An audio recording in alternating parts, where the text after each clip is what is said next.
di mana pada sore hari ini di tengah-tengah kita telah hadir Bapak narasumber, Bapak Dr. Muhammad Taufik Dea. Beliau akan membawakan ceramah manajemen perubahan sektor publik.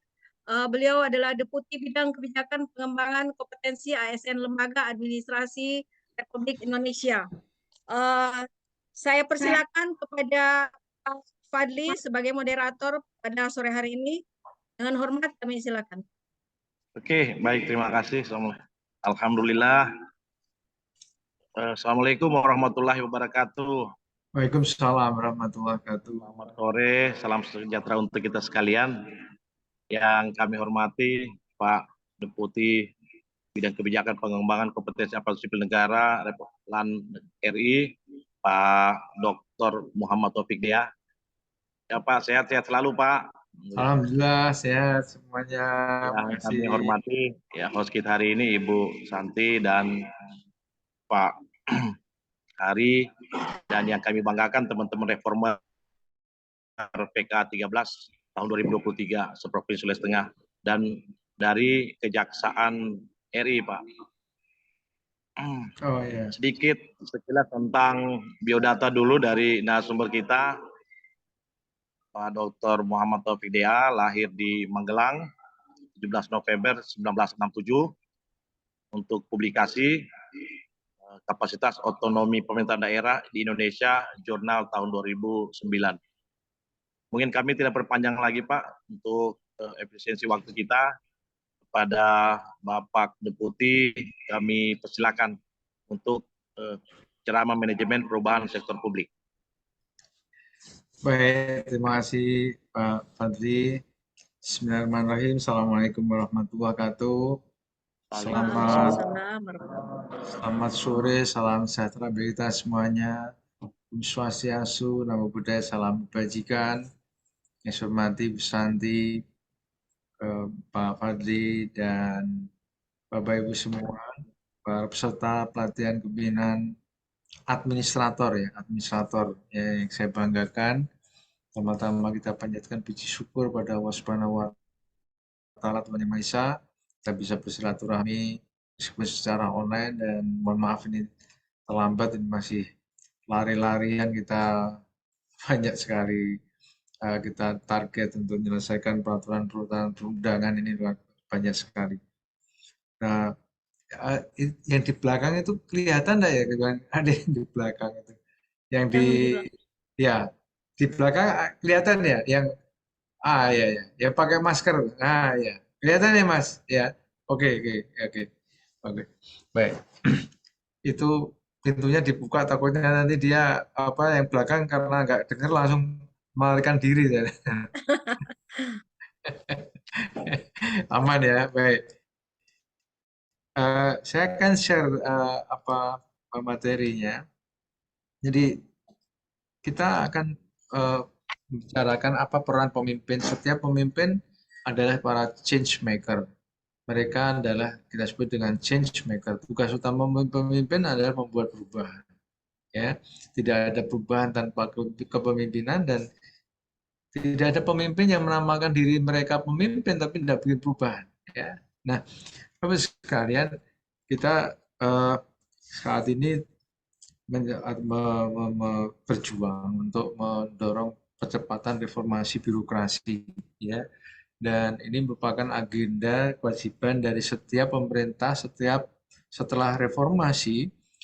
TAP MPR tahun 2000, nomornya nomor 20 kalau nggak salah persisnya, ya, karena ada beberapa TAP MPR yang secara eksplisit memerintahkan pemerintah reformasi siapa saja harus melakukan reformasi birokrasi, karena birokrasi merupakan kunci untuk melakukan tadi normalisasi kehidupan ekonomi, dan birokrasi masih dianggap sebagai sentralnya praktek korupsi, kolusi, nepotisme, ya, sehingga kalau kita melihat perjalanannya dari mulai Gus Dur, Bu Mega, ya, Pak SBY, Pak Jokowi, ya, semua ada agenda reform. Nah, di pemerintah Presiden Jokowi, agenda reform ini adalah untuk merubah ya pola pikir birokrasi yang linear, yang terlalu formalistik, yang menjadi sumber tadi kita belum bisa banyak untuk merespon ya tuntutan perubahan ini ya. Nah, jadi Bapak sekalian, kita mengenal adanya Grand Design reformasi birokrasi. Jadi reformasi birokrasi ini dibagi menjadi dua bagian. Bagian pertama, yaitu sebelum 2010, kita sebut dengan pendekatan institusional. Institusional itu artinya hanya satu dua instansi saja yang menjadi sasaran reform, yaitu Kementerian Keuangan, kemudian Mahkamah Agung, ya, menjadi sasaran utama reformasi birokrasi. Karena dua institusi ini dianggap paling tanggung jawab di dalam tadi persoalan-persoalan kalau ada korupsi, kolusi, nepotisme, dan seterusnya. Nah, kemudian di era Pak SBY mulai dibuat pendekatan baru yang disebut dengan pendekatan secara nasional.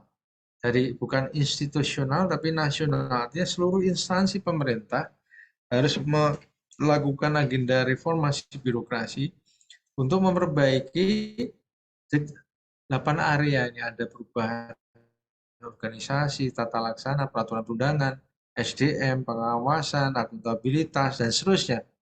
Nah, apa tujuannya? Tujuannya adalah untuk mewujudkan pemerintahan kelas dunia, world class government. Nah, ini bukan hal yang muluk-muluk sebenarnya. Indonesia agak sedikit ketinggalan di dalam kita mencanangkan menjadi world class government.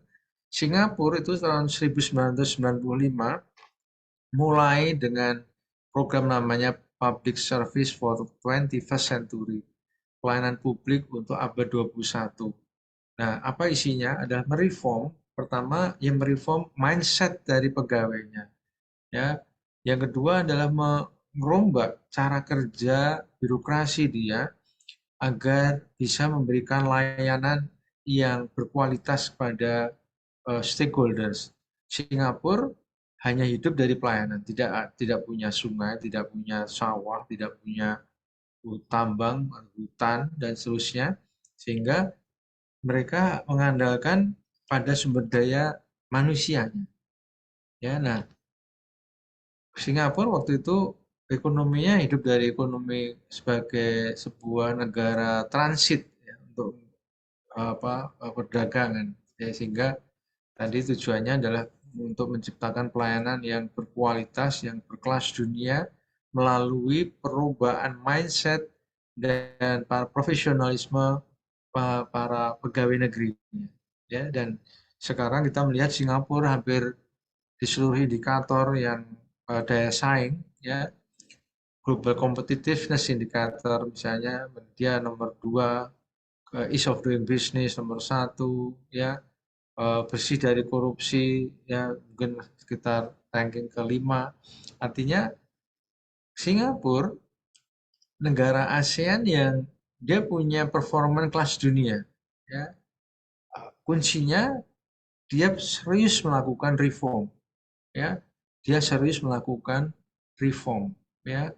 Nah, jadi kita melakukan reform tentunya tidak apple to apple dengan Singapura. Singapura wilayahnya kecil, penduduknya juga hanya sekitar 27.000 ya, 27 juta, kita 270 juta ya, di 10 kali lipatnya kita. Nah, jadi poinnya adalah bahwa negara di tengah globalisasi semua negara ya melakukan reform tadi untuk memperbaiki performa birokrasinya ya, dan perubahan tadi ditujukan untuk bisa menghasilkan kinerja unggul terutama dalam pelayanannya ya.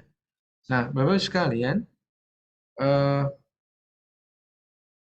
inilah yang kemudian kita pentingnya melihat bahwa birokrasi ini ya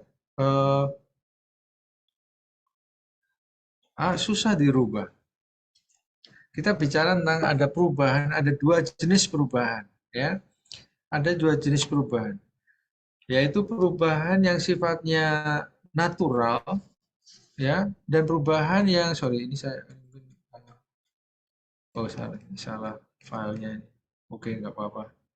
Jadi ada perubahan yang sifatnya natural, ada perubahan yang sifatnya didesain, ya, dirancang dengan tujuan tertentu. Nah, perubahan yang didesain, dirancang untuk tujuan tertentu, ini adalah kita sebut dengan reform, ya. Sedangkan perubahan yang dilakukan secara natural kita sebut dengan change atau perubahan secara umum. Contohnya misalnya ketika Bapak Ibu membeli misalnya apa namanya komputer, ya otomatis semua orang akan menyesuaikan cara kerjanya yang semula menggunakan mesin ketik manual dengan komputer. Otomatis ada penyesuaian cara kerja menjadi lebih cepat, menjadi tidak menjadi pemborosan bisa ditekan karena kita bisa koreksi tulisan tadi di komputer sebelum di print. Dan ini penyesuaian-penyesuaian yang terjadi secara alamiah. Perubahan yang terjadi secara alamiah tidak ada resistensi, tidak ada penolakan, ya, tidak ada perlawanan. Tetapi perubahan yang dirancang untuk sebuah tujuan tertentu tidak sifatnya natural, ya. Perubahan yang didesain, ya, dirancang untuk mencapai tujuan tertentu yang kita sebut dengan reform, tidak akan pernah sepi dari namanya resistensi. Resistensi itu bisa nyata dalam arti dia melawan, bisa dalam arti dia melawan tapi dengan cara pasif, ya, apatis, ya. Ini bentuk-bentuk perlawanan terhadap perubahan yang dirancang tadi, ya, yang kita sebut dengan reform tadi. Nah, reformasi birokrasi tadi ada kata reformasi berarti sebuah perubahan yang dirancang, didorong untuk mencapai tujuan tertentu. Apa tujuannya? Tadi membangun world class government, ya, dengan tadi menciptakan pelayanan yang bersih dari korupsi, kolusi, nepotisme, ya, dan menciptakan tadi birokrasi yang akuntabel untuk mewujudkan tadi pelayanan world class tadi. Nah, untuk itu maka ya setiap perubahan yang didesain kita sebut dengan reform ini harus dikelola dengan baik. Ya, harus ada seni untuk mengelola yang kita sebut dengan manajemen perubahan. Perubahan tadi harus di-manage. Kalau tidak di-manage maka tidak akan bisa menghasilkan tujuan yang ingin dicapai tadi. Ya, tidak bisa menghasilkan sebuah outcome yang diharapkan. Ya, beda dengan perubahan yang sifatnya natural tadi. Perubahan yang natural semua orang akan menyesuaikan secara natural. Tidak ada sudah tujuan yang spesifik, tidak ada resistensi tadi, sehingga kita tidak perlu menerapkan yang disebut dengan manajemen perubahan. Tetapi di dalam konteks perubahan organisasi, perubahan yang kita sebut dengan reform tadi, maka harus dikelola. Nah, apa manajemen perubahan ini? Ya, ini proses untuk mengelola secara sistematis perubahan, ya, dengan menerapkan ada pengetahuan, ada resources tadi yang digunakan oleh organisasi untuk bisa merubah dari kondisi tidak ideal menjadi kondisi yang ideal. Ya, nah, jadi ini esensi kita sebut tadi manajemen perubahan. Nah, kembali tadi perubahan yang didesain perlu namanya manajemen perubahan.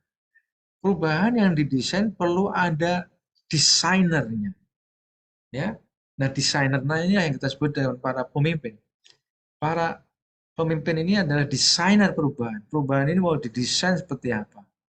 Nah, Bapak Ibu sekalian, jadi perubahan, mengapa setiap reform, perubahan yang disengaja, perubahan yang apa kita sebut dengan by design, ya, ini selalu tadi apa ada resistensi, ada penolakan, ya, ada keengganan karena orang dengan pola kerja yang sudah ada dibangun berpuluh-puluh tahun tiba-tiba dirombak, ya, tidak hanya kemudian bertentangan dengan sifat dasar manusia yang pengennya selalu ada kepastian, kemapanan, tapi juga bisa perubahan-perubahan tadi mengganggu kepentingan dia. Ya, misalnya, yuk kita paksakan sistem pemerintah berbasis elektronik. Ya. Ini akan mengganggu orang-orang yang sudah biasa misalnya menjadi broker ya dari pengguna layanan ya karena dia mungkin masih manual, akan mengganggu orang yang biasa ngantar surat, akan mengganggu orang-orang yang biasa dia menguasai mungkin apa tadi ya kearsipan misalnya karena dilakukan secara otomatis ya. Nah, jadi fungsi dari manajemen perubahan adalah meminimalisir tadi kendala-kendala yang ada ya dan memaksimalkan dukungan dari semua orang. Nah, di bawah ini kita sebut dengan kurva lonceng, curve bell ya, kita sebut dengan curve bell, kurva lonceng, bell curve ya, bell curve. Kurva lonceng ini adalah menunjukkan bahwa ini sebuah apa hukum besi. Hukum besi itu artinya selalu ada di mana-mana. Setiap perubahan akan didorong oleh namanya orang-orang yang punya inisiatif, ya, inovator. Ini perubahan dalam rangka kita menerapkan inovasi, polanya pasti seperti ini. Hanya 2,5%. Ya, pertama para inovator ini akan dianggap, makanya seringkali dianggap kemudian orang yang aneh, orang yang mengganggu kemapanan dan seterusnya.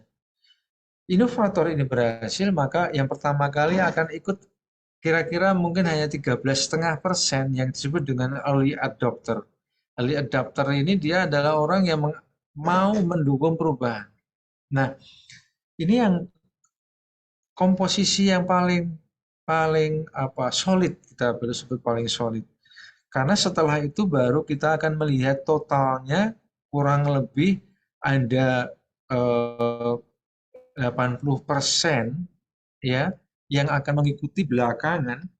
Ya kita sebut dengan early majority. Early majority itu mayoritas besar yang kemudian akan ikut setelah ada tadi inovator bisa membangun sebuah tim inti. Tim inti tadi yang kita sebut dengan early adopter tadi 13,5%.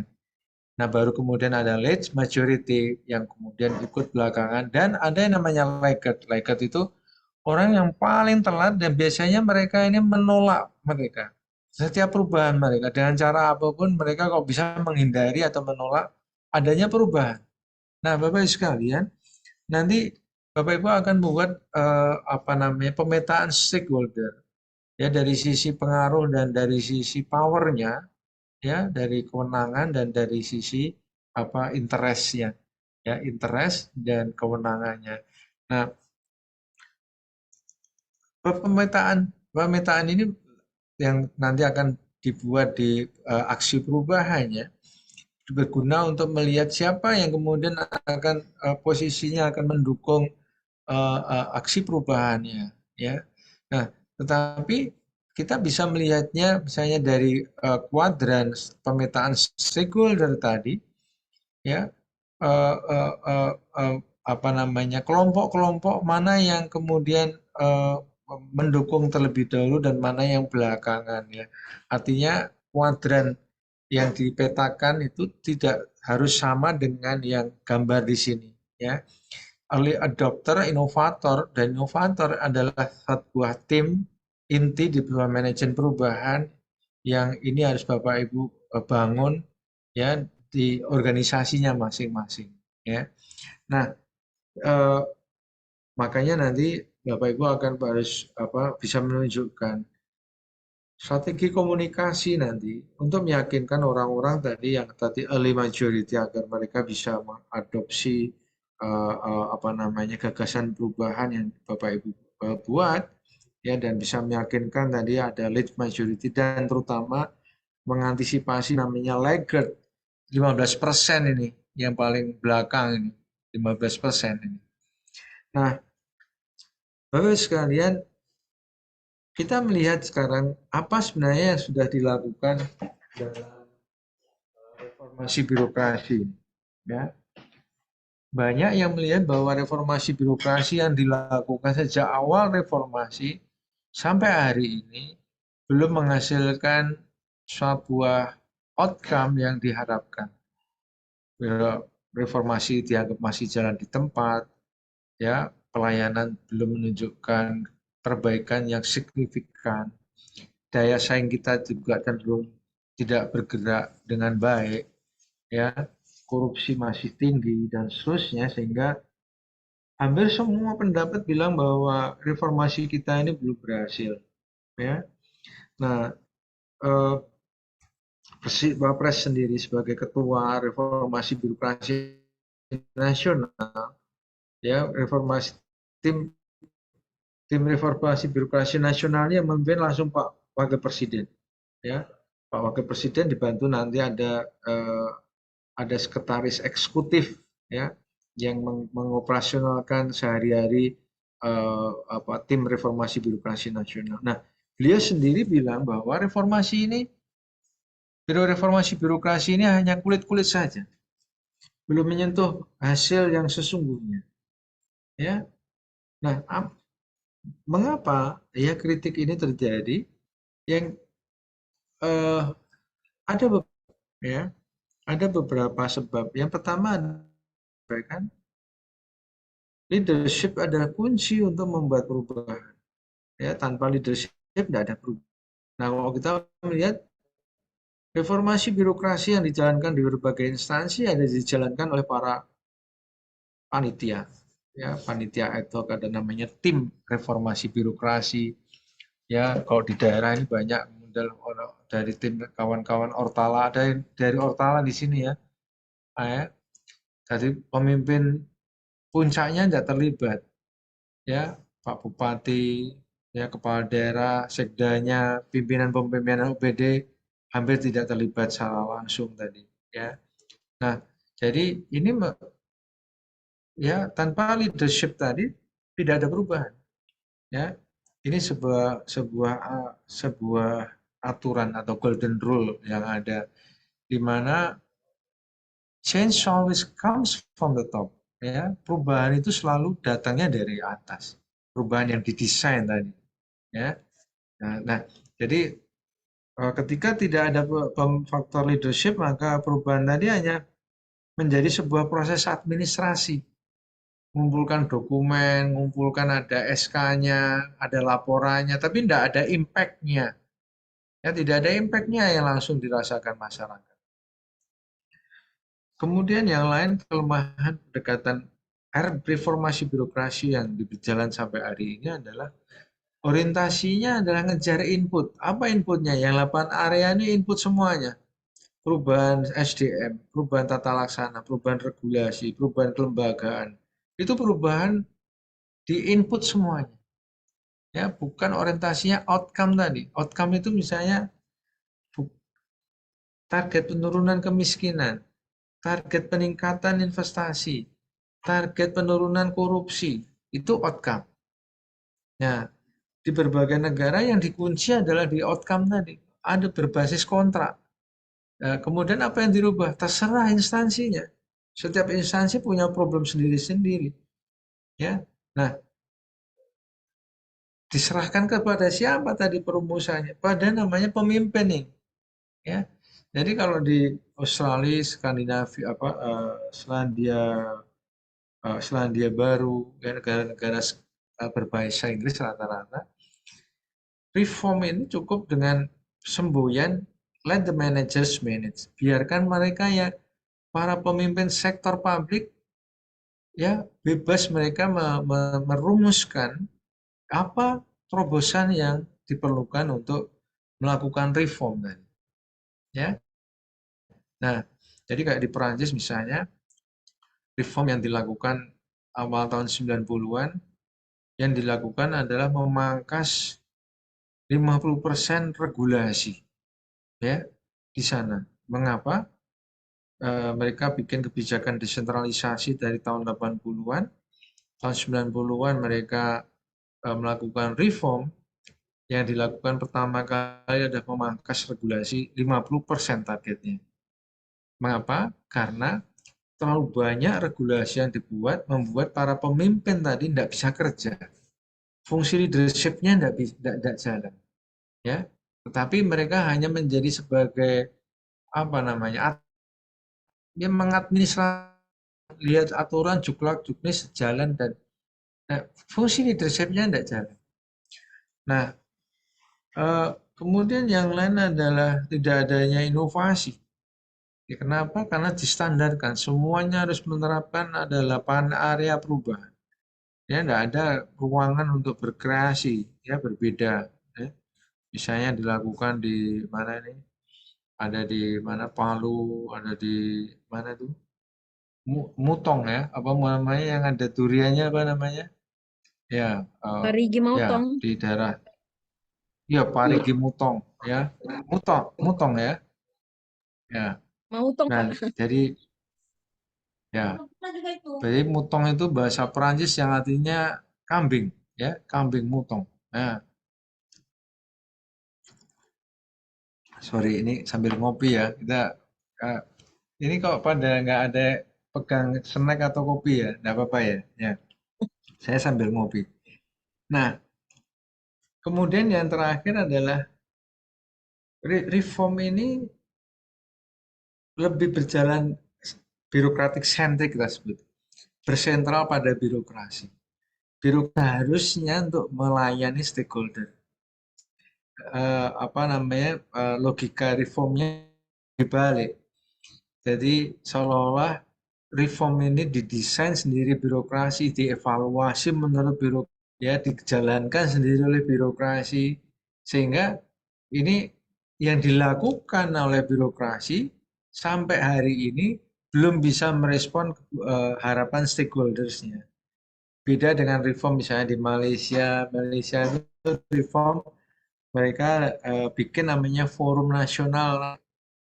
Apa itu teh tarik itu? Forum ngobrol-ngobrol masing-masing biro dan stakeholdernya apa sih yang dibutuhkan para investor ya, kemudian atau masyarakat dengan reform yang menyentuh kesejahteraan mereka, dan ini yang menjadi prioritasnya apa yang akan dilakukan oleh birokrasi ya. Di Vietnam saya datangin langsung ke Menko ekonominya, ke reform di sana dipimpin oleh Menko Ekonomi. Apa yang dilakukan di sana?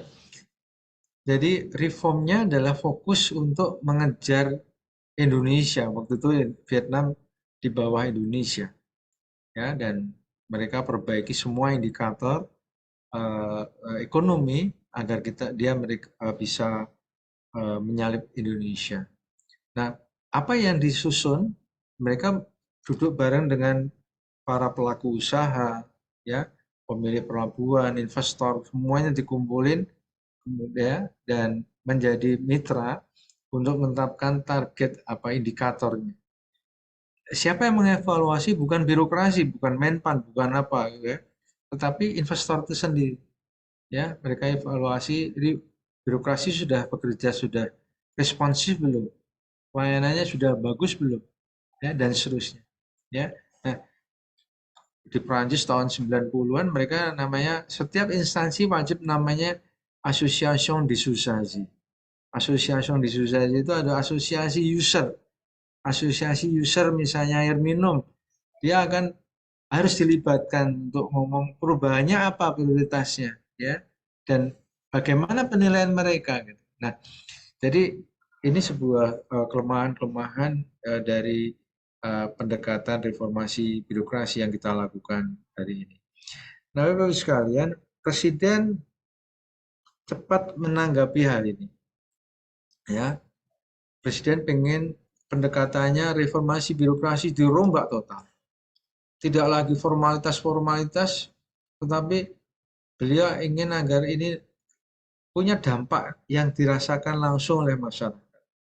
Bukan reform hanya di atas kertas, bentuknya roadmap, action plan, ya ada SK, ada laporan, bukan tumpukan kertas tapi hasil nyata. Nah, apa yang hasil apa yang diharapkan, ya? Jadi presiden hanya pengen fokus untuk reform ini agar membantu percepatan pengentasan kemiskinan. Yang kedua, meningkatkan investasi. Yang ketiga, mempercepat proses digitalisasi administrasi pemerintah. Dan yang keempat adalah bisa menjabarkan apa yang jadi prioritas presiden. Yang menjadi prioritas presiden apa aja? Misalnya penanganan stunting, ya, belanja produk dalam negeri, kemudian ada bangga wisata di dalam negeri, ya, ada pengembangan SDM, ya, dan ini tentunya dari satu daerah ke daerah yang lain bisa sangat bervariasi, ya, bergantung pada problem yang dihadapi oleh masing-masing daerah. Nah, Bapak sekalian, apa yang menjadi kunci di dalam menyusun sebuah perubahan yang berhasil? Tadi kita bilang bahwa perubahan yang didesain atau yang kita sebut dengan reform perlu dikelola. Ya, tidak dikelola maka hasilnya tidak bagus kayak seperti pendekatan reform yang hari ini. Ya, nah tugas Bapak Ibu sebagai para pemimpin tentunya tadi adalah para desainer perubahan, ya, yang bertanggung jawab di dalam mengelola manajemen perubahan. Ada 7 elemen, ya, di dalam mengelola perubahan. Di sini ada pertama leadership-nya Pak.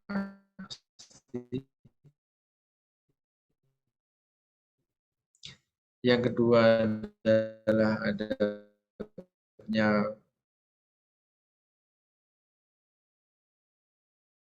tugas pemimpin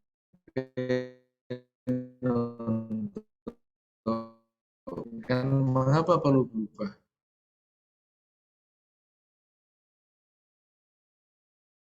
Resources atau kewenangan untuk menentukan keberhasilan perubahan. Yang keempat, kita tuangkan dalam rencana strategis apa yang akan kita lakukan dalam mengelola perubahan. Yang kelima adalah kita punya support SDM yang mampu menerjemahkan rencana strategis. Yang keenam adalah komunikasi intens pada semua stakeholder.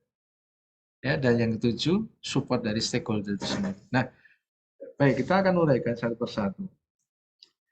Yang pertama tadi bahwa pemimpin, Bapak Ibu adalah faktor paling utama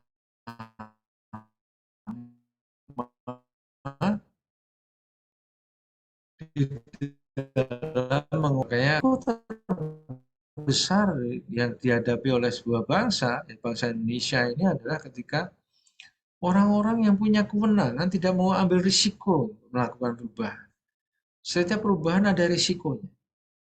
Dan setiap pemimpin harus bisa kemudian tadi mengelola risiko tadi, ya, bukan menghindari risiko. Kalau tidak mau ambil risiko tidak akan pernah ada perubahan. Setiap perubahan ada risikonya. Nah, Bapak-Ibu sekalian, semua pemimpin kunci dari setiap perubahan, ya. Nah, pemimpin yang kredibel adalah pemimpin yang mampu kemudian tadi menciptakan perubahan. Apa yang disebut dengan pemimpin yang kredibel? Pemimpin yang kredibel ada pemimpin yang punya visi. Yang kedua, pemimpin yang punya kapabilitas mengeksekusi visi tadi. Dan yang ketiga, pemimpin yang punya integritas. Ya. Nah, jadi ini 3 hal yang sangat fundamental ketika namanya memimpin, leader. Leader itu berarti dia secara alamiah ada di depan. Nah, sehingga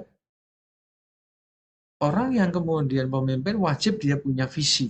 Karena dia harus menginisiasi, menggerakkan orang untuk kemudian berubah. Nah, ini yang membedakan antara followers dan leader. Orang yang mengikuti dia tidak punya visi dia. Nabi Musa ketika mengajak Bani Israel untuk keluar dari Mesir, karena dia punya visi besar membangun sebuah peradaban baru untuk Yahudi. Yang bagi orang-orang Yahudi waktu itu tidak ada gambaran sama sekali. Mereka hidup rutinitas dalam penjajahan bangsa Mesir. Ya. Dan semua nabi-nabi, pemimpin-pemimpin, pada pemimpin-pemimpin besar yang memiliki visi besar. Ya. Nah, Bapak sekalian, leadership tugas utamanya adalah produces change. Ya, itu primary function dari semua leader adalah untuk creating change, ya, menciptakan perubahan. Nah, ini selalu akan saya ulang karena di kelas ini kita sebut dengan kelas kepemimpinan. Tujuan utamanya adalah membangun kapabilitas Bapak Ibu sebagai para pemimpin yang potensi kepemimpinannya kita ingin kembangkan karena Bapak Ibu masih akan berkarir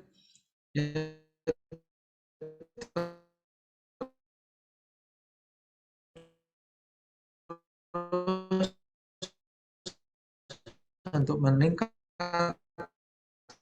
terus karirnya. Ya, jadi pejabat sektor publik ini ada dua peran yang harus dijalankan sebagai leader, sebagai manajer. Ya, sebagai leader artinya dia orang yang memiliki visi tadi, menggerakkan orang untuk mencapai visi. Dan tugas leader adalah, tugas pemimpin adalah untuk menciptakan perubahan. Manajer sebaliknya, tugasnya adalah memelihara kemapanan. Dia duduk pada jabatan ini untuk menjalankan sebuah mesin besar. Kita ini, para pemimpin sektor publik, bekerja dari bagian sebuah mesin yang sangat besar yang kita sebut dengan pemerintahan Negara Kesatuan Republik Indonesia. Mesin besar yang mengelola tadi negara Republik Indonesia beserta rakyatnya. Nah, mesin besar ini nakoda yang disebut dengan presiden. Presiden akan mendelegasikan tugas-tugasnya mulai dari menteri, eselon 1, eselon 2, eselon 3, eselon 4, dan seterusnya. Dan untuk ke daerah, presiden mendelegasikan kepada pemerintah daerah, di situ ada kepala daerah akan mendelegasikan melalui sekda, OPD, ya, camat, lurah, dan seterusnya. Ya, nah, jadi posisi kita ini sebagai bagian dari mesin, kita ditugasi untuk memanage mesin tadi, memanage sumber daya ya, untuk memanage tadi Bapak Ibu disebut dengan manajer, yang dibuktikan dengan sebuah surat pengangkatan ya, sebagai kepala bagian, sebagai kepala dinas, sebagai sekda, dan seterusnya. Ya, nah, jadi buktinya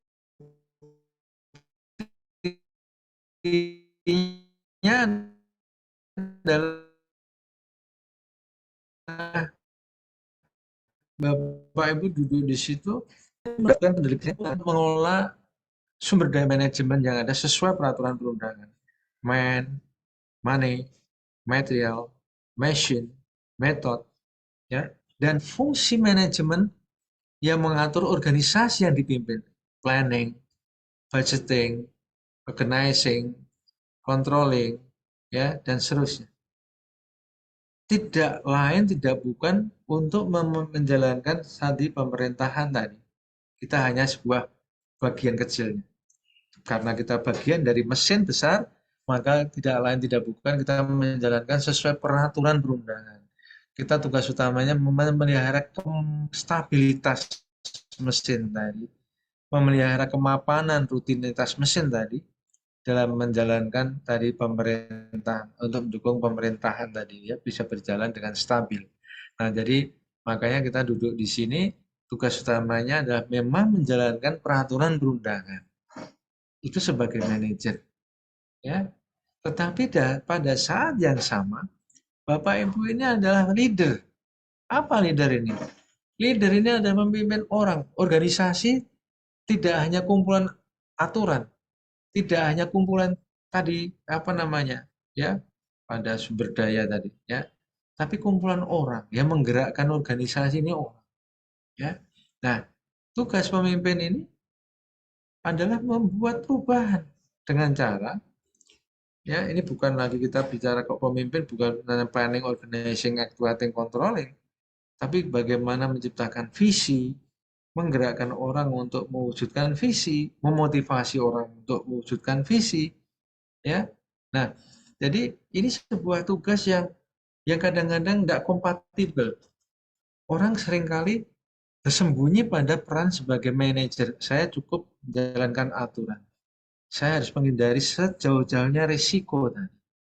Itu sebagai manajer karena tugasnya memang untuk memelihara kemapanan. Tapi sebagai leader, dia harus bisa menciptakan perubahan. Dan Bapak Ibu diberikan kepercayaan tadi tugas-tugas manajerial ketika Bapak Ibu bisa membuktikan kapasitas leadership Bapak Ibu. Kapasitas leadership ini yang akan menuntun Bapak Ibu pada karir yang lebih tinggi lagi. Ya, begitu dipercayai maka diberikan tugas tadi sebagai manajer untuk mengelola resources negara ini. Ya, nah, jadi kelas pemimpinan ini adalah untuk mengupgrade leadership Bapak Ibu semuanya. Ya, makanya di sini tadi disebutkan Mas Fadri, yang ini Bapak Ibu ada, ya. Nah, Ibu sekalian, yang kedua, peran pemimpin ini ketika melakukan perubahan, dia harus bisa meyakinkan orang-orang yang mau diajak berubah, ya, why-nya, ya, why yang harus dijawab dulu, ya, mengapa harus berubah? Orang ini cenderung malas berubah. Semua manusia diciptakan untuk suka pada kemapanan. Manusia tidak suka ketidakpastian. Perubahan membawa ketidakpastian. Nah, sehingga harus kita pemimpin meyakinkan mengapa harus berubah. Dan yang kedua, kemana mau berubah. Ya, mengapa berubah dan kemana mau berubah. Nah, jadi ini kalau yang kata Simon Sinek, starting with why. Ya, apalagi Bapak Ibu memimpin milenial, ya, tidak bisa kemudian mendikte apa yang harus dilakukan, tidak efektif. Pemimpin ini adalah orang yang menginspire, orang yang menggerakkan hati orang. Ya, nah, pemimpin ini dia bisa benar-benar memimpin dengan cara dia menginspirasi, membuat orang itu termotivasi, mau berkorban untuk sebuah tujuan mulia yang dicanangkan oleh pemimpin tadi. Nah, beda dengan manajer, menggerakkan orang dengan ancaman. Oh, you kalau ikut kita dapat reward. Kalau tidak ikut kasih sanksi. Itu masih levelnya level manajer tadi, level belum muncul leadership-nya tadi. Leader, bagaimana kita membaca, ya, cara pikir orang, kemudian melihat motivasi orang, ya, menggerakkan orang dengan tadi why-nya. Ya, Pak Karno ketika menginisiasi kemerdekaan, dia tidak pernah mendikte apa yang harus dilakukan, tapi menggelorakan pada bangsa ini, pada rakyat Indonesia, mengapa, why, ya, cerita di Sukamiskin, ya, di dalam pembelaan Soekarno tentang bagaimana Indonesia hidup dalam kondisi terjajah dan sebagainya. Ini membangun kesadaran, ya, dan motivasi orang untuk berubah dan menjadi sumber kreatif dia ketika dihadapkan pada kendala, karena dia akan mencari how-nya, what-nya tadi sesuai dengan daya kreatif orang. Semua orang punya kreativitas, why-nya. Tapi kalau kita kemudian tidak pernah jelaskan why-nya, tapi kita dikte what dan how-nya, orang tidak akan kemudian bisa berpikir kreatif. Tidak ngerti why-nya. Dan manusia ini bertindak karena sebuah pemahaman, pemakna. Kalau ketika dia akan mampu berkorban, ya seperti peperangan Surabaya, tidak ada yang memerintahkan untuk orang berkorban, tapi semua berkorban karena merasa why, yaitu why-nya tadi bahwa kemerdekaan ini adalah sebuah jihad. Kemerdekaan itu adalah sebuah cara untuk menegakkan keadilan. Nah, orang kemudian mau berkorban. Ya, dalam peperangan 10 November ini peperangan yang paling paling gila dalam sejarah perang di dunia ini. Ya, jadi satu pistol untuk 5 orang. Ya, ya orang yang kedua, tiga, empat itu pegang bambu runcing. Yang pertama meninggal, tewas, ya digantikan oleh orang yang kedua dan seterusnya, ya sehingga korbannya luar biasa. Nah, Bapak Ibu sekalian, itu sebuah kekuatan why. Sebuah pemimpin tugasnya adalah membangun visi, meyakinkan orang mengapa orang perlu melakukan perubahan. Ya, nah terkait visi ini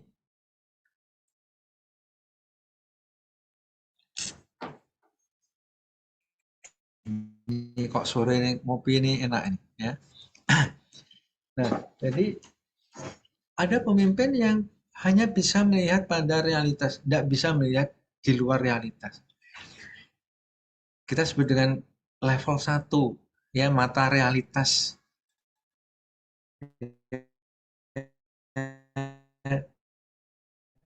Dia hanya lihat data tapi tidak bisa melihat. Dua, ada peluang, di dalam keadaan kendala dia akan mundur.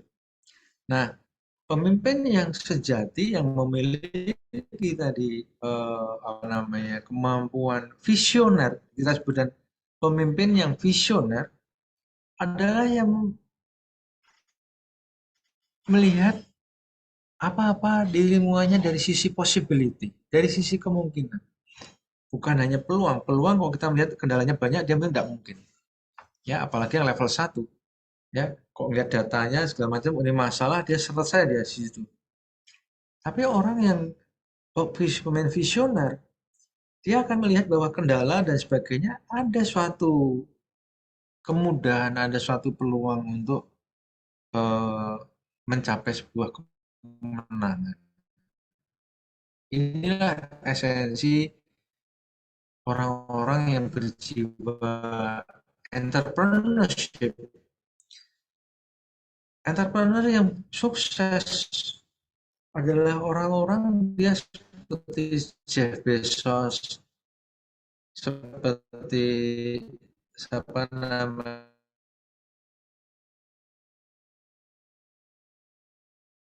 melihat dengan cara yang sangat optimis tadi. Di balik kesulitan, kendala, tantangan, di situ ada sebuah peluang yang ada sebuah kemungkinan yang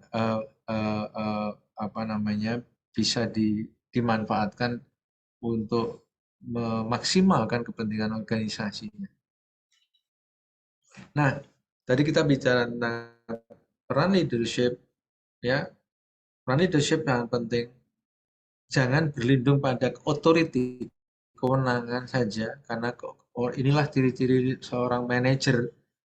Dia nyaman dengan peran sebagai manajer, dia nyaman berlindung pada namanya bahasa kewenangan, dia nyaman ya menggunakan mekanisme transaksional, reward punishment dan seterusnya. Leader adalah mereka menginspirasi, melihat tadi dengan visi yang besar, bisa meyakinkan orang untuk kemudian melakukan perubahan, memotivasi orang tadi dengan memenuhi sense of purpose. Ya, orang ini mau berkorban, mau bekerja keras kalau ada sense of purpose. Ada sebuah tujuan yang kemudian dia pahami. Ya, tadi why-nya. Mengapa kita melakukan perubahan tadi. Yang ketiga, pemimpin ini harus kemudian nggak bisa bergerak sendiri. Pemimpin tidak bisa mengandalkan semua orang. Dia hanya perlu sebuah tim kecil. Ya, dia perlu tim kecil. yang kita sebut dengan tim perubahan, ya, yang tadi kita sebut dengan early adopter, yang akan mengadopsi awalnya 13,5%. Ya. Nah, ini siapa? Yaitu tim yang biasanya kita perlukan adalah orang-orang yang punya kapasitas, punya pengaruh, ya, dalam organisasi yang bisa backup dia. Ya, kalau misalnya Bapak Ibu ada duduk sebagai eselon 3, Bapak Ibu perlu beberapa eselon 4 untuk mendukung. Tapi tidak terbatas pada pemimpin formal saja yang Bapak Ibu butuhkan. Tapi pemimpin informal, ya. Nah, pemimpin formal itu dia punya pengaruh tapi nggak punya kedudukan, ya. Karena senior, karena dia memang orang yang baik, orang yang berintegritas, ya. Dia punya pengaruh di lingkungannya. Ini harus kita rekrut. Kita tidak perlu meyakinkan yang majority yang tadi yang ya ini, nah ini dia yang orange ini tidak perlu, apalagi yang merah tidak perlu. Tapi sasarannya adalah bagaimana kita punya orang-orang inovator dan early adopter yang bisa menerima gagasan perubahan. Inilah yang paling penting kita akan buat koalisinya dalam tim perubahan tadi. Nah, Bapak Ibu sekalian, tim ini akan menjadi motor, ya, motor untuk bisa menjabarkan visi Bapak Ibu di dalam tentang perubahan tadi. Nah, tetapi tidak hanya cukup tadi visi yang bisa kemudian tadi dioperasionalkan oleh tim perubahan, tapi visi tadi harus dituangkan dalam bentuk sebuah rencana strategis, ya. Nah, apa rencana strategis? Yang pertama adalah kita sebut dengan mandat. Jadi kalau di istilahnya di aksi perubahan kita menyebutnya sebagai burning platform. Burning platform itu artinya sebuah ya sesuatu yang membuat Bapak Ibu melompat karena terbakar gitu ya. Burning platform. Jadi Bapak duduk di kursi, tiba-tiba kursinya terbakar, Bapak lompat, ya. Nah, jadi menjadi alasan mengapa harus melakukan perubahan. Mandat ini bisa dari peraturan perundangan, bisa dari tuntutan lingkungan, terutama pemimpin kita, stakeholder kita, ya, dan dari tadi urgensi memang persoalan tadi. Misalnya kemiskinan, ya. Kemiskinan di di salah satu di Sulawesi Tengah, ya, yang memerlukan kemudian sebuah mandat. Kenapa? Karena kemiskinan merupakan salah satu prioritas, pengentasan kemiskinan menjadi salah satu prioritas dalam RPJMD. Ini mandatnya. Setelah itu kemudian mandat tadi kita akan jabarkan eksekusi menjadi visinya. Nah, Bapak-Ibu sekalian, ini penting menjadi perhatian kelas PKA ini dan semua kelas kepemimpinan, ketika bikin proyek perubahan atau aksi perubahan, jangan kemudian kita lompat apa inovasinya, tapi apa visinya. Yang pertama mandatnya dulu, apa urgensinya dulu. Ya, kita bilang tadi mandat itu keharusan dari karena peraturan perundangan, karena memang tadi kemendesaan persoalan tadi, dan kemudian Bapak Ibu bilang visinya ke depan untuk memecahkan masalah ini apa. Artinya tidak memecahkan problem secara reaktif. Oh, problemnya kemiskinan, oke saya kasih beras, tidak visioner itu. Ya. Tapi kalau misalnya kemiskinan, punya visi ke depan bahwa oke, kemiskinan ini akan kita hapus semuanya dengan menjadikan daerah Sulawesi Tengah ini adalah tempat yang wadah bagi semua kreativitas dan semua orang akan terlibat dalam upaya produktif berbasis pada sumber daya lokal. Ini visinya. Nah, makanya kemudian sebuah aksi perubahan, ya, jangan kemudian kita selesai aja 2 bulan, itu hanya baru outputnya saja. Ya, kita harus punya visi ke depannya ini apa. Nah, jadi makanya ada cerita jangka panjangnya, jangka menengahnya, jangka pendeknya, ya. Nah, jadi selalu kita mulai dari big picture-nya, gambaran besarnya. Nah, untuk mencapai tadi kita melangkah langkah berikutnya. Apa isunya yang harus dipecahkan untuk mewujudkan visi tadi? Nah, Bapak Ibu harus baca lingkungan internal eksternal. Ini tidak sekedar SWOT, tetapi kita melihat oke, lingkungan eksternalnya apa peluang yang bisa kita manfaatkan dan stakeholder eksternal mana yang bisa kita gandeng. Ya. Di internal sama. Apa yang prioritas harus kita pecahkan? Ya, kelemahan lah, kendalanya lah, kekurangannya lah yang dibutuhkan untuk tadi mengeksekusi visi tadi. Dan ini siapa stakeholdernya internal? Ya. Nah, dari situ kemudian kita akan rumuskan strateginya. Artinya ketika merumuskan adalah oh oke, saya akan memanfaatkan peluang di eksternal yaitu digitalisasi, menggandeng stakeholder dari ya misalnya di sini ada mungkin BUMD atau masyarakat atau perguruan tinggi, ada stakeholder eksternalnya tadi, ya. Nah, ini yang kita rumuskan dalam strategi kita. Ya. Nah, strategi kita ya, arah kebijakan boleh bisa kita skip, ya. Tapi ini biasanya kita butuhkan untuk menetapkan apa saja strategi tadi, operasionalisasinya tadi dalam arah kebijakan sebelum kita tuangkan ke program kegiatan dan anggarannya. Ya. Dan terakhir adalah Bapak Ibu akan nyusun tadi bagaimana instrumen melihat keberhasilan dari apa ya yang sudah ditetapkan di arah kebijakan dan di programnya ya dengan instrumen MONEF-nya. Nah,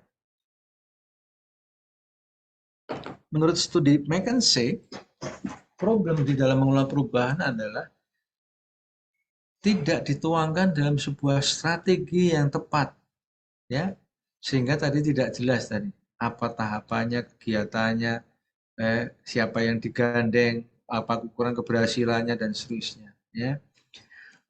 Kemudian yang kelima, nah Bapak Ibu rencana strategis ini hanya tinggal sebagai dokumen kertas, dokumen formal kalau Bapak Ibu tidak memberdayakan SDM. SDM ini adalah bagaimana Bapak Ibu mengembangkan kapasitasnya. Jadi ini penting sekali kalau kita bicara apa namanya tugas pemimpin adalah untuk mengembangkan SDM. Ya, ada 8 indikator kompetensi manajerial atau kompetensi kepemimpinan itu ada 8 ada indikator.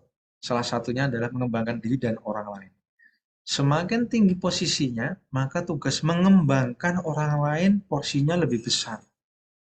Semakin rendah posisinya, yaitu staff, di situ hanya bunyinya mengembangkan diri sendiri. Ya, ini seperti yang katakan Jack Welch, ini CEO legendaris karena dia menyelamatkan General Electric, perusahaan yang usianya 300 tahun dari kebangkrutan.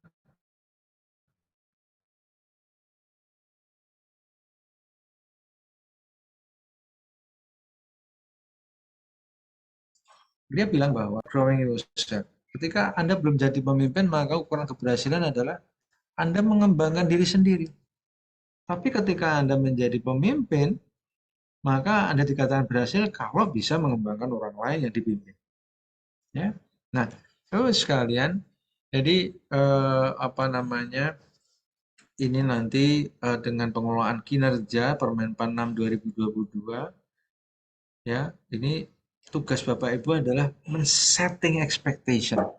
Setting expectation. Apa yang harus dilakukan oleh anak buah ya, karena Bapak Ibu tadi dari atas dikasih target. Target tadi dijabarkan berarti target orang-orang yang dipimpin. Ada dialog kinerjanya. Bapak Ibu melakukan coaching mentoring.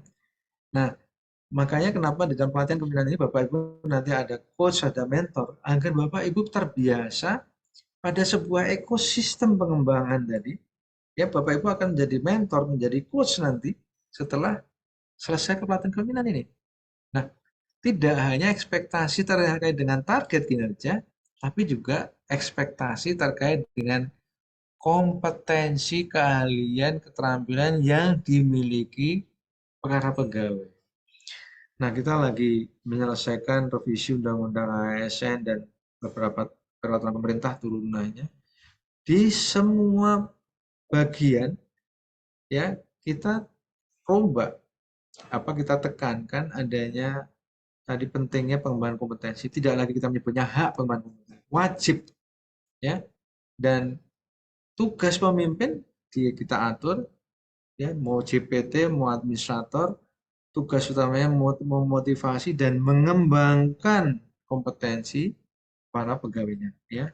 Nah, jadi apa yang harus dikembangkan? Jadi kalau kita lihat ini sering-sering ditanyakan, pengembangan ini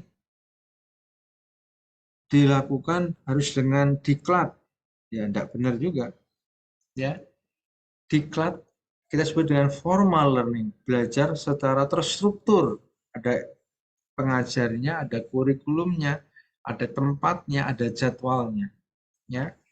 Nah, ini 10%. Ini yang adanya di BPSDM atau di BKPSDM.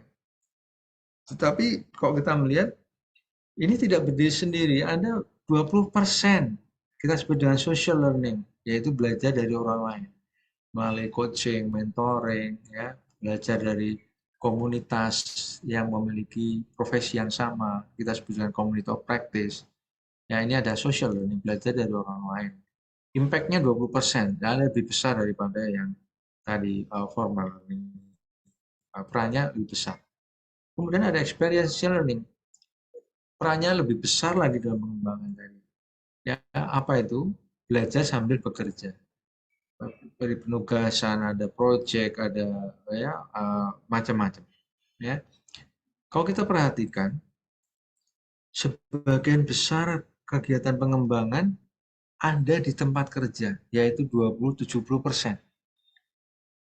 Ya, kalau di tempat kerja penanggung jawabnya bukan Kapus Diklat atau Kepala BPSDM, tapi penanggung jawabnya adalah setiap pemimpin.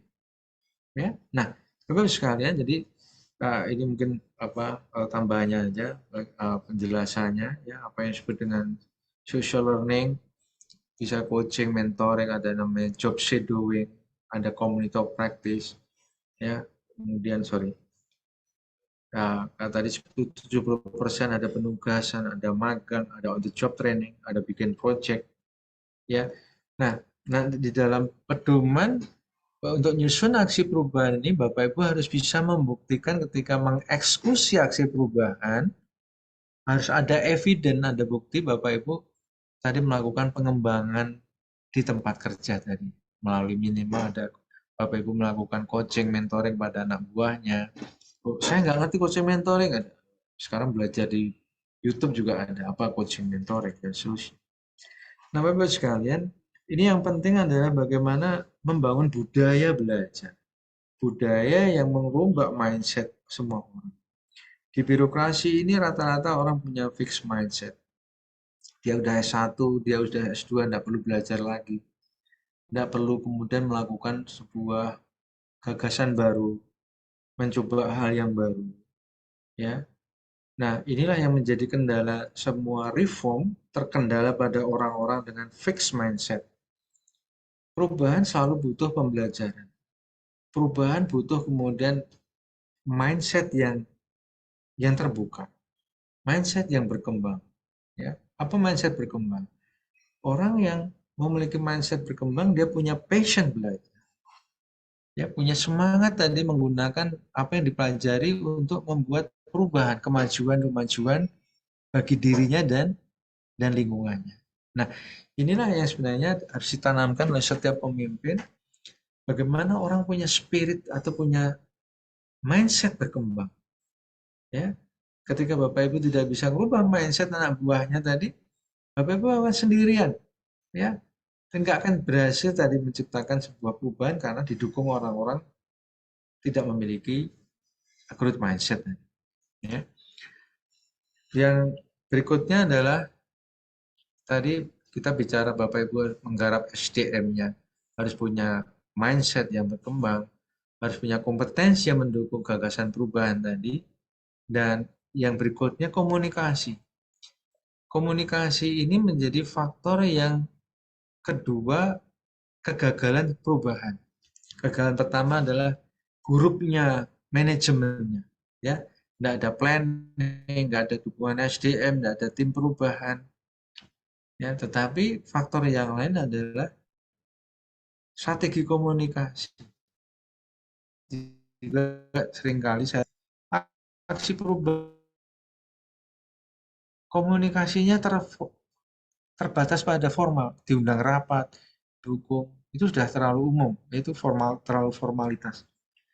Komunikasi yang baik adalah kita memetakan sebenarnya siapa stakeholder-nya, apa pesan yang mau kita sampaikan, medianya melalui apa, ya, bisa langsung, bisa tidak langsung, bisa formal, bisa tidak formal, nongkrong ngopi, ya kita menghadap, ngobrol, sambil ada kegiatan dan seterusnya. Kita melihat memetakan tadi dari karakteristik sasaran komunikasi tadi. Stakeholder-nya Bapak Ibu siapa? Ya, muda, tua, dan sebagainya. Yang mau disampaikan apa? Oke, ini penyampaiannya resmi. Oke, melalui jalur resmi. Saya mau menyampaikan, tapi ini sifatnya pakai informal, ya, dan seterusnya.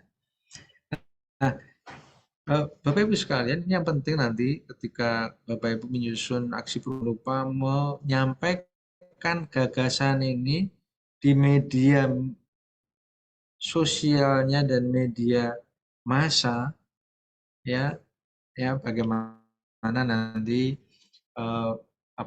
menyampaikan pada masyarakat, ya, apa gagasan-gagasan perubahan tadi, karena ini sangat penting, ya, untuk merubah brandingnya ASN, ya. ASN ini seringkali disamakan dengan orang yang malas, orang yang tidak inovatif, orang yang lamban, dan seterusnya, ya. Dengan aksi perubahan ini kita akan rubah image tadi. Baik, ini kita petakan media isinya apa, siapa yang mau dituju, ya. Yang terakhir adalah kemampuan kita mengajak stakeholder. Nah, ini adalah esensi yang sangat penting, Bapak Ibu. Seorang yang mindset-nya terbatas pada fungsi sebagai manajer tadi, memelihara kepamanan, bahasanya adalah kewenangan, authority, maka dia interaksinya ke atas laporan, bawah perintah, atas laporan, bawah perintah.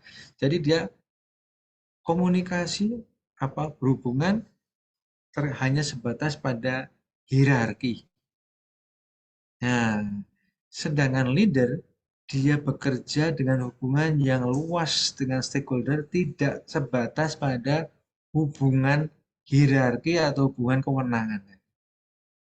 Ya, ke atas bisa kita mempengaruhi atasan, ke samping, ya, ke bawah, keluar, ke dalam, dan seterusnya. Jadi kita akan memancarkan tadi pengaruh pada stakeholder kita.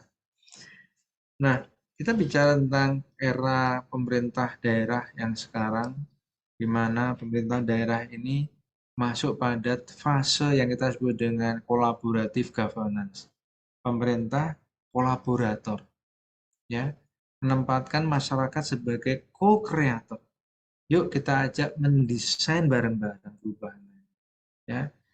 Bukan lagi pemerintah daerah yang kayak ini, mungkin masih banyak yang menganggap hidup di era pemerintah daerah 1.0, City 1.0, yaitu dia mengeluarkan aturan, mengadministrasikan aturan, semua orang menjadi objek patuh. Atau berpikiran bahwa pemerintah daerah ini tugasnya melayani, menempatkan masyarakat sebagai pengguna layanan, yaitu sudah zaman kuno, ya. Atau berpikiran bahwa pemerintah daerah ini adalah mendorong keterlibatan masyarakat. Ya, ini juga sudah ditinggal karena pemerintah daerah yang seperti ini biasanya dia punya kebijakan, punya target yang sudah ditetapkan sebelumnya, masyarakat tinggal mendukung, berperan serta. Tapi yang era sekarang adalah kita sebut dengan co-creator, co-creation, co-production, menghasilkan bareng-bareng dengan stakeholder. Ini contoh sekarang. Di dunia ini sekarang orang membuat jejaring, ya, berkolaborasi untuk menghasilkan services, layanan-layanan yang dia tidak perlu kemudian menyediakan sumber daya sendiri, tetapi mengorkestrakan, ya, bagaimana kita memadukan dari resources yang dimiliki stakeholder untuk menghasilkan sesuatu tadi yang lebih besar.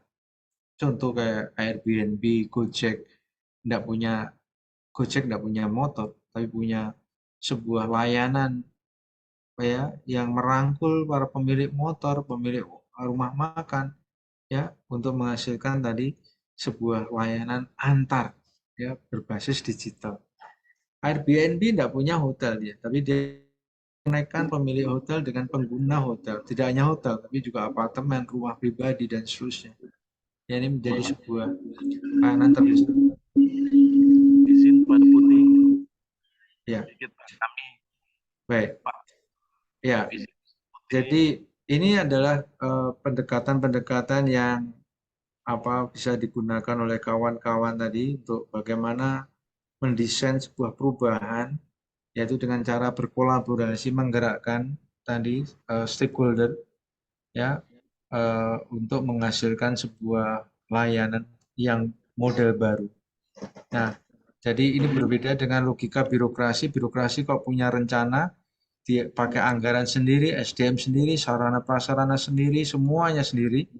Ya, dan ini sudah tidak eranya itu lagi, tapi kita berperan jadi co-kreator, mengajak stakeholder menghasilkan bareng-bareng layanan baru yang dibutuhkan oleh semua orang. Ya, baik. Ini nanti kawan-kawan akan belajar lebih detailnya bagaimana menggunakan stakeholder dan seterusnya. Ya, tetapi ini penting untuk diidentifikasi apa resources yang dibutuhkan untuk menggagas atau mendukung visi Bapak Ibu, ya, terkait dengan aksi perubahan. Ya. Baik, mungkin itu yang saya sampaikan. Kurang lebihnya mohon maaf. Assalamualaikum warahmatullahi wabarakatuh. Waalaikumsalam warahmatullahi wabarakatuh. Oke, Pak. Terima kasih Pak Deputi. Sekedar informasi Pak, kami kan di sini lebih cepat sejam. Sudah. Ya, mau betul. Pukul 6, jadi saya baru sadar juga ini di sana ya, sudah maghrib ya. Oke. Silakan. Kita buka sesi tanya jawab dua penanya aja untuk. Oke, silakan. Ya. Dua penanya untuk teman-teman yang ingin bertanya, silakan. Ya, silakan. Ya Pak. Sini. Ya, ini kayak Mbak ini dari Parigi Mutong ini kayaknya. Enggak Pak, dari ini.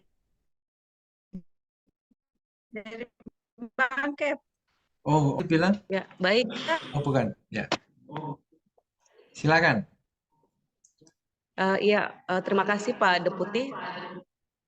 Nama saya Riang Lala. Baik Pak. Yang awal-awal tadi Bapak menyinggung mengenai persoalan reformasi birokrasi. Memang Pak, penerapan di daerah itu tidak terlalu efektif karena memang kita hanya mengejar administrasi.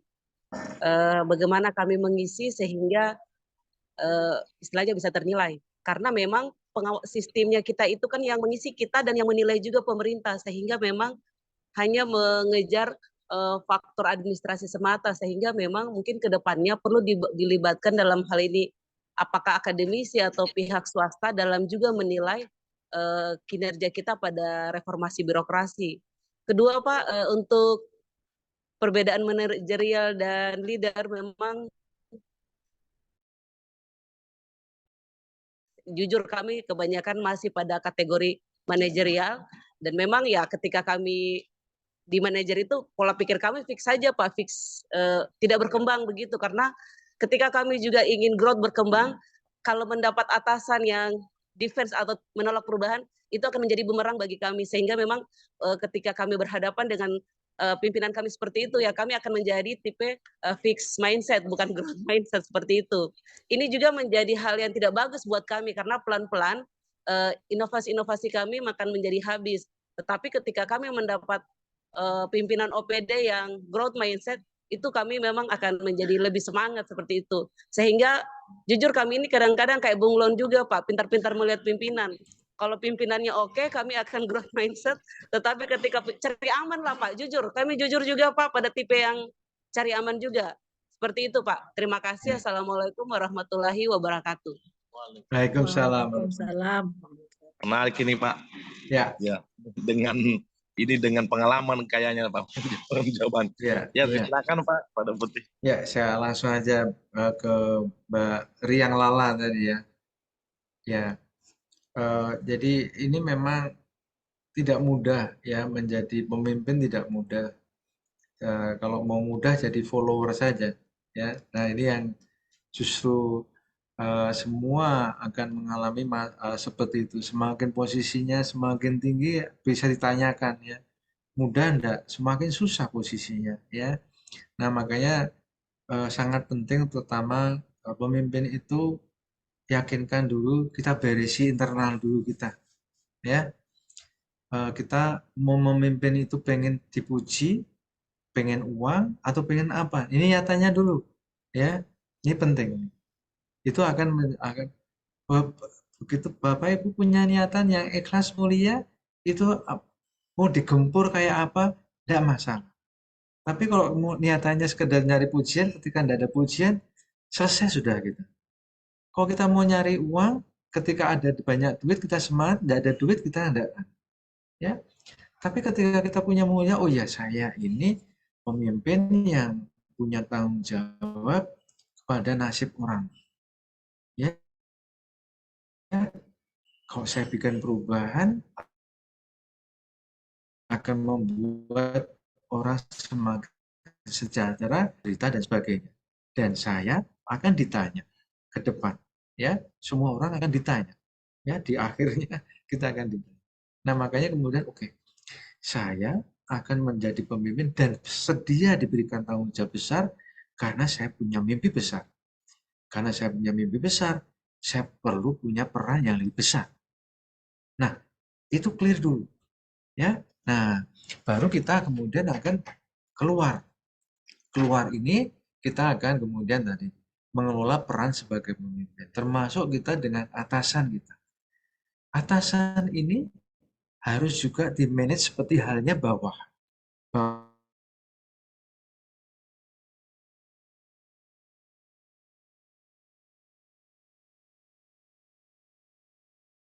Bawahan sudah sering kedengar kita, memang gitu harus kita bel dia. Ya, kenapa?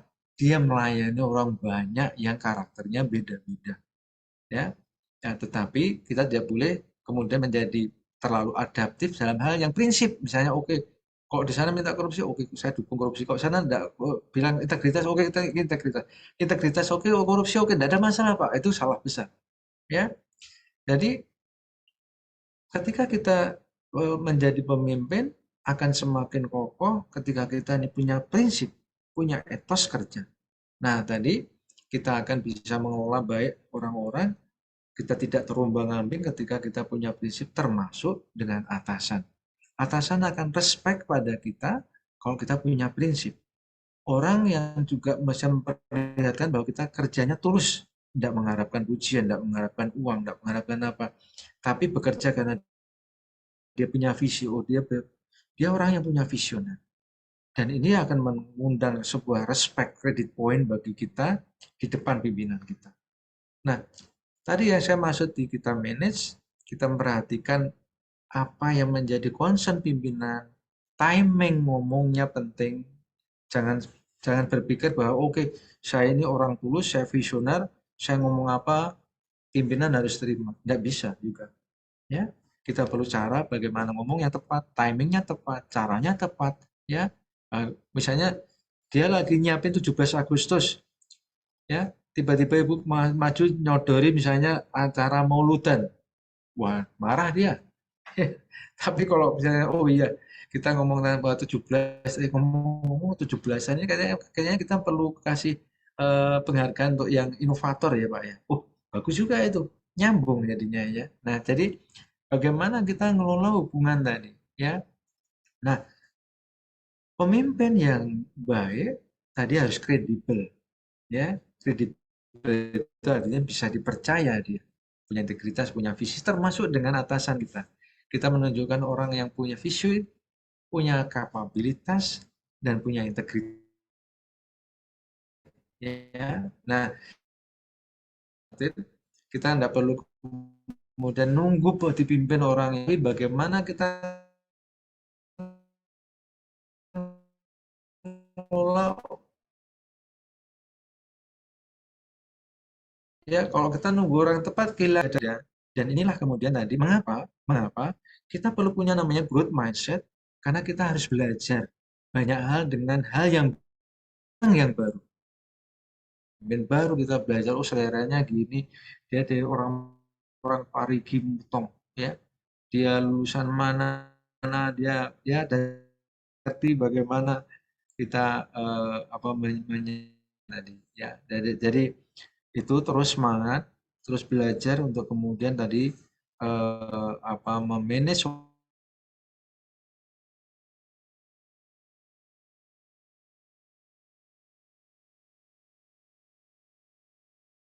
tantangan berbeda, tetapi selesaikan dulu kita di dalamnya ya. Tetapi memang kita pengen membuat sesuatu hal yang mulia ya gitu. Terima kasih. Oke, baik, terima kasih Pak. Saya ingatnya Parigi Mutong Pak. ya, karena Parigi Mutong. Parigi Mutong. Karena katanya Bu Santi banyak duriannya di sana. Ya. Iya. Ya, dan enak lagi Pak. Dan touna, togean. Ini togean Pak. Touna itu togean Pak. Ya, itu juga banyak duriannya juga katanya. Ya, Pak, sebelum mengakhiri ada salam Pak dari Kaban kami dan juga perihal tentang pameran Pak nanti. Oke. Ya, Rencana di nanti tanggal 10 Agustus Pak. Kita akan ajak anggota DPR yang dapilnya di sana lah kira-kira ya. Karena kemarin kalau yang tidak dapilnya dari sana mereka kayaknya kurang ini ya. Jadi nanti kita ajak yang dapilnya dari Sulawesi Tengah. Sulawesi Tengah. Ya. Ya nanti ya, Pak. insya Allah akan ke Jakarta nanti Pak. Oke.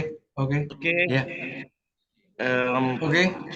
Pikir Pak cukup dengan satu pertanyaan dan waktu yang membatasi kita. Ya.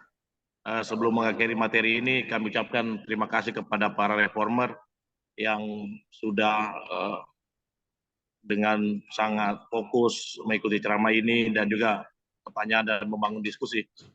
Dan terima kasih sebesar-besarnya kepada narasumber kita, Bapak Dr. Muhammad Taufik, Deputi LAN, untuk ceramah hari ini, ide gagasan, motivasi serta berbagi pengalaman yang tentunya sangat bermanfaat bagi kami selaku penyelenggara dan juga para reformer PKA 13. Selanjutnya sedikit tentang ceramah hari ini. Pemimpin perubahan melihat 3 tingkatan, yakni persepsi, peluang dan kemungkinan, serta bekerja secara kolaboratif. Beri nutrisi hati kita untuk selalu bisa memberikan perilaku dan kinerja terbaik. Aplaus buat narasumber kita hari ini. Dengan mengucapkan alhamdulillahirabbil alamin, ceramah manajemen perubahan sektor publik kami nyatakan selesai. Wabillahi taufiq wal hidayah. Wassalamualaikum warahmatullahi wabarakatuh. Waalaikumsalam warahmatullahi wabarakatuh. Baik, terima kasih. Saya langsung izin live karena kawan-kawan ini pasti sudah mendengar suara adzan semuanya. Ya, dan Bu Santi, Pak Terima Adi, kasih Pak. kawan-kawan semuanya, sukses semuanya untuk yang terbaik, lulus dengan hasil yang terbaik semua. Memuaskan. Ya. Amin. Oke. Terima kasih Pak Deputi. RD Atas nama Putri. Kepala BPSDM kami mengucapkan banyak terima kasih kepada Pak Deputi yang pada hari ini sebenarnya beliau capek dari Bandung juga kemarin sampai hari ini. Terima kasih atas ceramahnya pada hari ini. Kami akhiri dengan ucapan wabillahi taufiq walhidayah. Wassalamualaikum warahmatullahi wabarakatuh. Sehat selalu Pak. Waalaikumsalam. Semangat. Ya, sehat selalu. Terima kasih semuanya. Terima kasih. Ya. Terima kasih.